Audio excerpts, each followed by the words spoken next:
How's it going, guys? Just making a quick lockpicking video for you here. Mostly just to help out the people for the server that I play on. A few of them requested it, so here it is.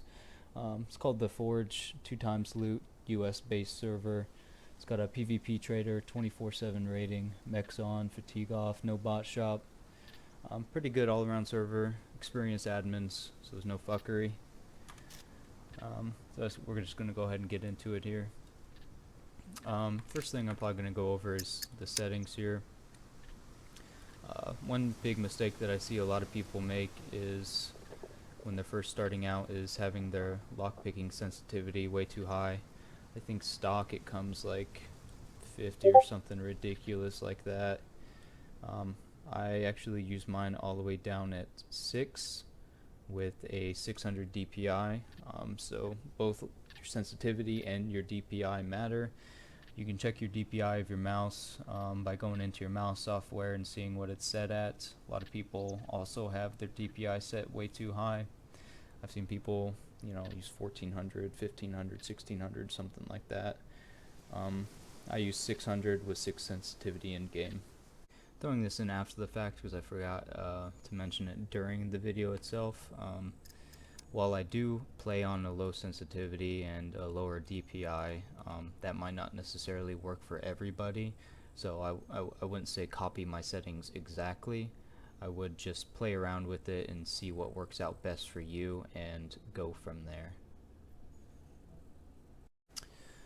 Next thing is probably your graphics setting. The reason that matters is for your frame rates. Generally you just want to try and aim for the highest frame rate possible. It'll make it smoother and allow you to complete the locks easier. If you have a lower frame rate, it's going to make things more jerky and unsteady, so you just want to try and get the highest frame rate possible. I have everything on my graphics set to low, pretty much with maybe a couple exceptions. If that's not working out for you, or if you feel like it's not steady enough, some people will turn down their render scale down to whatever it may be to help you get a better frame rate. Something good to be able to track your frame rate is a frame rate counter. I'm not sure if you can see mine in the top left hand corner of my screen here, but there's quite a few different softwares that can help you track your frame rate. I would just do a little bit of research and see which one will work for you and get that downloaded to help you get a reference point as to what your frame rate is. But here with hold on, me just being in first person, generally in first person you'll get the best frame rate versus third person. Here in first person I'm getting about 130. Go out into third person I'm getting 114, so a little bit of a difference there. Turn down my render scale all the way down to 10%. It goes up to about 190, a little bit over 190, so it's a big improvement there.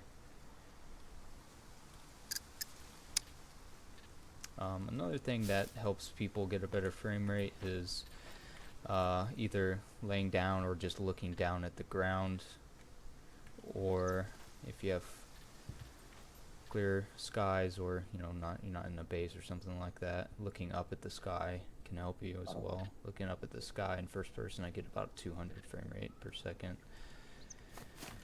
Let's see. Next thing we're going to talk about here is your best friend when it comes to practicing lockpicking, which is the Lockpicking Board. I'm sure you already know about it if you've played a little bit, but this is the best thing that you can use to help you get better at lockpicking. It has all 3 locks on it that you can encounter besides PvE locks. It has the basic craftable lock, the medium, which is the silver, and it has the advanced, which is the gold.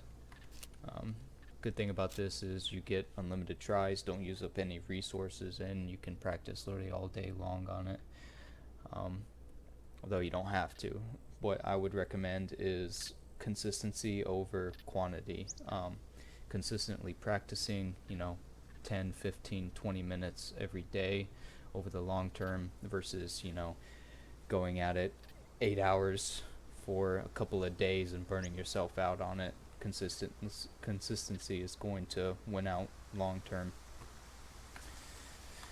Let's see. So we'll talk about lockpicks next. So here we have your 3 lockpicks. You have the improvised lockpick, which is your worst lockpick. You have the regular lockpick, which is your next step up, and then you have your advanced lockpick, which is your best. Difference between these, the regular lockpick is just one use. You fail once, it's gone. It also has the worst tensile strength, so it'll break the easiest, and the sweet spot is the smallest on it. Next one, the regular lockpick. Full use is 4 uses. Has the second largest sweet spot, and full use also has 4 uses on it. And the best one, which is the advanced lockpick, has the best tensile strength, meaning you get the most checks out of it, most uses. You check more of the lock before it breaks, and has the biggest sweet spot, and also has 6 uses on it. So it's definitely the best lockpick. I would say if you're starting out lockpicking, I would go with the advanced lockpick. As you get better, I would suggest moving down towards the improvised lockpick until you get really good at using that one. Next thing, gloves. These will protect you from lock protection damage, which people will put on their base doors to try and slow down a raid or run you out of supplies. The lock protection is going to apply damage to you if you're not wearing gloves, starting at 2 on, this is for vanilla servers, 2 damage per basic, 4 damage per medium, and 6 damage per advanced. So you can have, if you have a fully upgraded door, you can have 2 lock protection on there, so it'd be 2 basic, 2 medium, or 2 advanced. Server I'm playing on, the Forge, has 2 times lock protection damage, so that would mean a basic does 2, or basic does 4, medium does 8, advanced does 12. So the med gloves are the best to be lockpicking with. They interfere with your lockpicking the least, but they also are less durable than the insulating gloves. The insulating gloves will interfere with your lockpicking more, but they're more durable. You can see, if I go into the lockpicking board, you see the icon here at the bottom right. The glove icon is yellow. That means it's slightly interfering with your lockpicking. And when I put on the insulating gloves, it turns red, meaning it's interfering with your lockpicking a lot more. So we're going to go ahead and go on over to a door over here. I believe these all have lock protection on them. Put the med glove on. These have basic lock protection on them, so I'll go ahead and just put that on here. You'll see it applies that damage to the gloves. They're at 95% right now.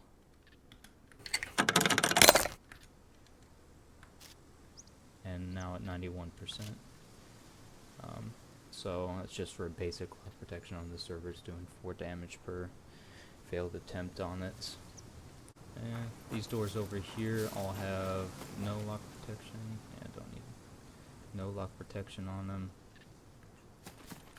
Meaning, you know, if you fail, well, didn't fail that one, but if you fail one, it won't do any damage. Just uses up an attempt of your screwdriver and of your uses up your lockpick as well. So when you're lockpicking, let's do it on iron because it's easiest to show. You're basically just going to go around the lock until you find the sweet spot, and then you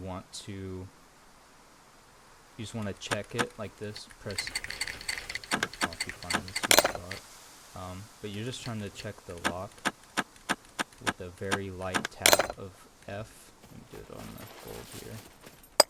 Very light tap of F.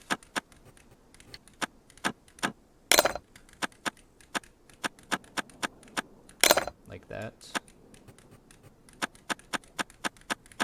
Just want a very barely audible noise of the lock turning. You know you're not doing it right if you hear a noise like that. Like that. You're holding F too long.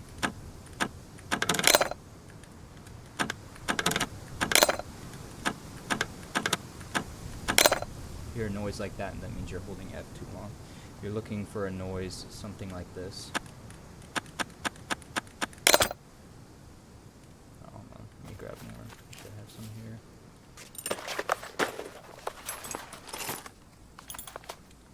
So it does take, I need screwdrivers. I'll grab those.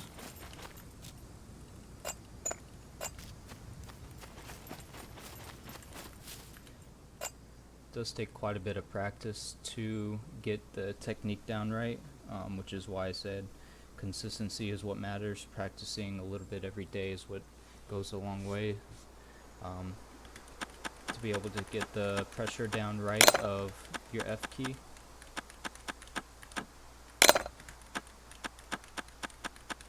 Something like that is what you're looking for. If you're hearing that noise, that's what you want. Another thing I forgot to mention is not aiming for searching through the whole lock. I tend to go for 1/2 to 3/4 of the lock. With the lower sensitivity, you kind of have to.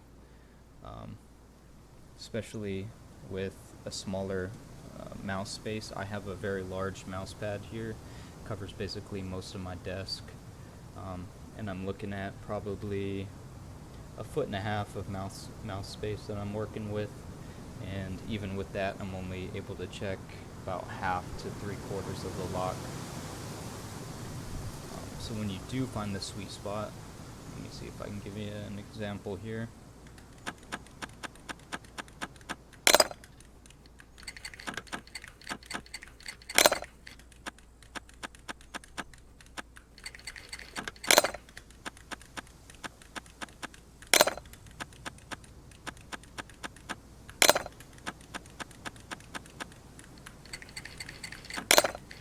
Looking to, as soon as you find it, you're looking to continually tap F like that, and you're most likely going to start at one end of the lock, so each sweet spot's going to have a beginning and end point. You're going to try and find that beginning point and continually tap F at a certain pace to move your mouse towards the center of the sweet spot until you complete it.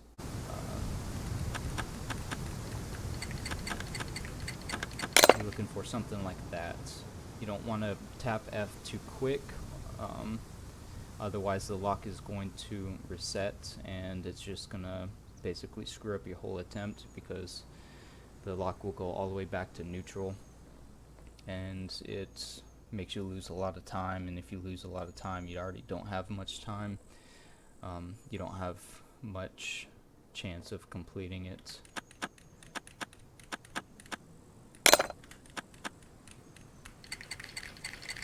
So again, that's what you're looking for right there. You just want to be pressing F at a certain rhythm that you're able to continually move your mouse and look for the center of that sweet spot. Let's see if I can give you an example of the lock resetting here.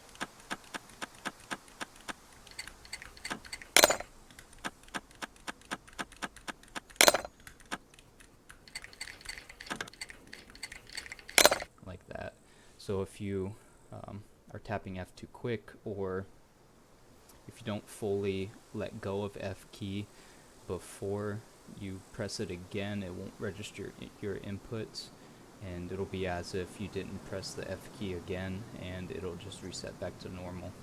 So I'm going to throw up some examples here of my practice earlier today to show you exactly what you're looking for, and hopefully this helps you get better at lockpicking.